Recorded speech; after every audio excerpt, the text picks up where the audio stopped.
Hey, happy Friday, everyone. Hope you are doing well. It is the end of the work week. The weekend is here, and it is a beautiful day here today in mid October.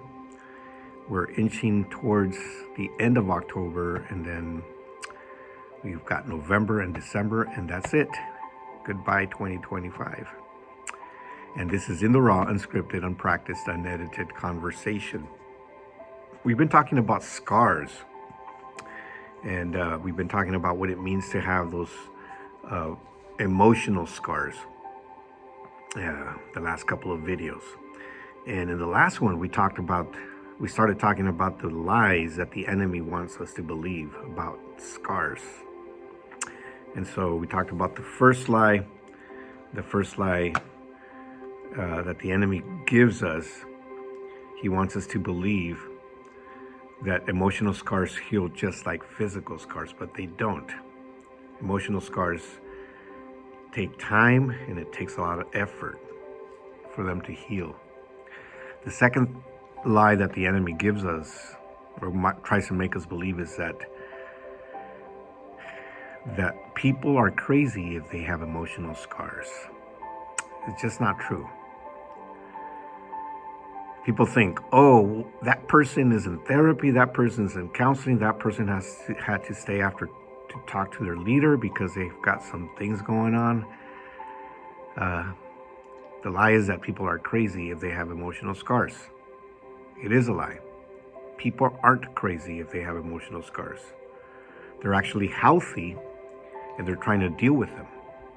So think about it. If they're trying to deal with them, if they acknowledge that they have them and that they are trying to heal from those and move past them, then that's a sign that they're healthy, not that they're crazy.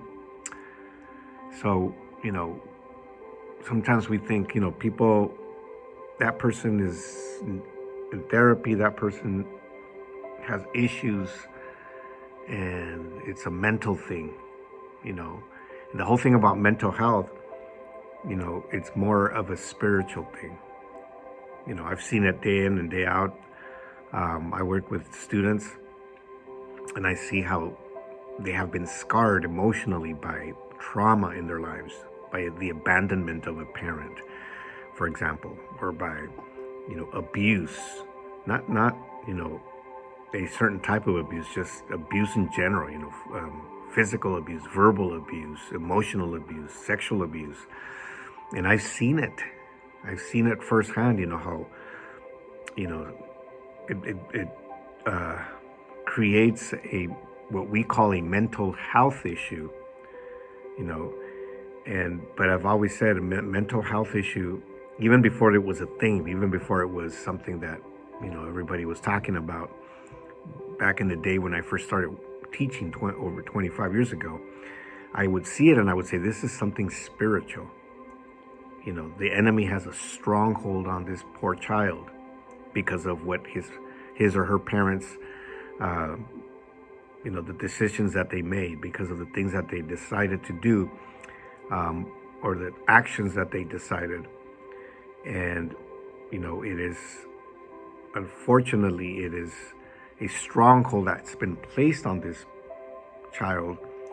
And, if it's not addressed, if it's not dealt with, if it's not, talked about, and therapy doesn't happen, then they're going to grow up and carry that for the rest of their lives. And that's why we have so many people who end up, in institutions, or people on the streets. When you go out in the streets, especially here in San Diego, you go out, on the streets where people are living without a home.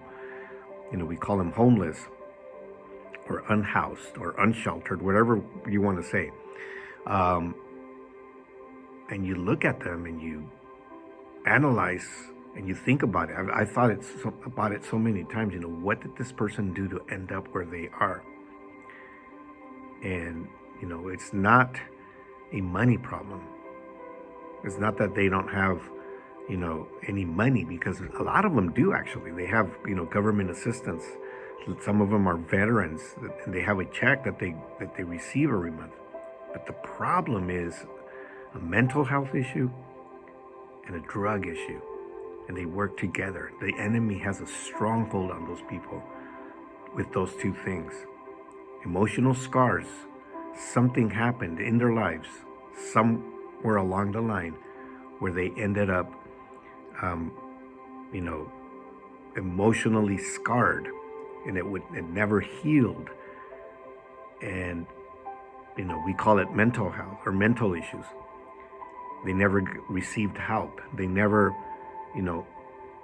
confronted it. And along with that, they soothed their pain with a drug. They were introduced to drugs, and drugs soothe their pain. So it's a vicious cycle, and it goes around and around. So it's not, necessarily a money issue where they don't have money. Some of them do, they unfortunate circumstances, and they don't have any money, and so they have to resort to living on the streets. But the biggest issue, I believe, is the emotional scars that they're carrying that are not resolved, and the drug use. And I see it all the time. I see the people that are, that are walking the streets, and they are, some of them look like zombies because of the drug use. Some of them, are delirious. And it's all because of emotional scars that have not healed. And many of us, have been there. And the important thing is that we understand we're not crazy. We're not, off the handle. We're not flying off the handle. We just need to receive help in form of therapy, and hopefully it's Bible-based therapy, because we got to go back to the Word.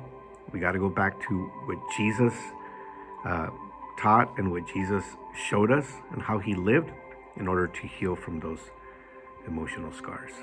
All right, we'll continue talking about this in the next couple of videos. We'll continue to point out some lies that the enemy wants us to think. All right, I hope you have an amazing day. I hope you have a great weekend. We will talk to you soon.